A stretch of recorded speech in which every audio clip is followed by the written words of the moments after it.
Jean Velasquez Alcacid. You're watching the exclusive behind the scene of our photo shoot with Nate for the cover of Smart Parenting.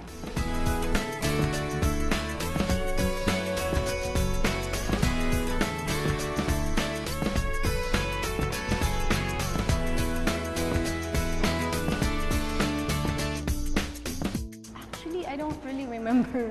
Although my husband would tell me na I had a hard time, pero I don't really remember having a hard time. Siguro yung medyo mahirap lang kasi I had gestational diabetes, so I couldn't really eat what I wanted to eat because I was on a diet.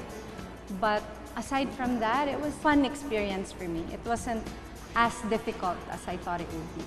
Of course, it was worth the wait talaga. I didn't really think na I would get pregnant in the normal way pa, so I thought we had to go to a doctor. Medyo may konting help from science. That's why we named him actually Nathaniel, because it means gift of God. So he truly is a gift of God.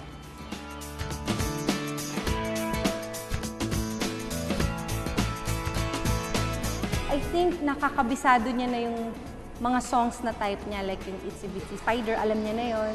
Twinkle Twinkle, pag tutugtugin yun, parang titignan niya ako na, I know this song, ma'am. Parang meron siyang look na ganun. Alam lang niya which song he likes.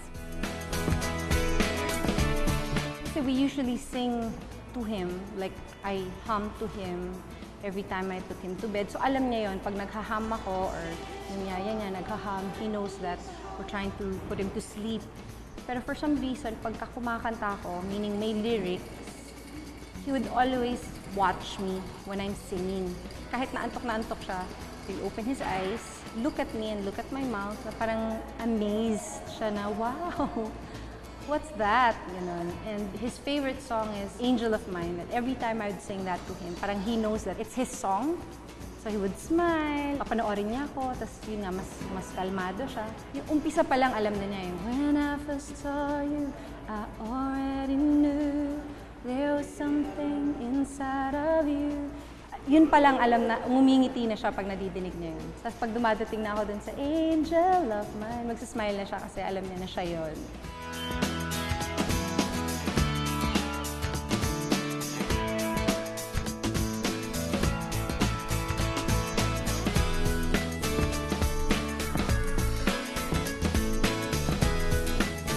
Please don't forget to get a copy of the latest issue of Smart Parenting with me and my son, Nate.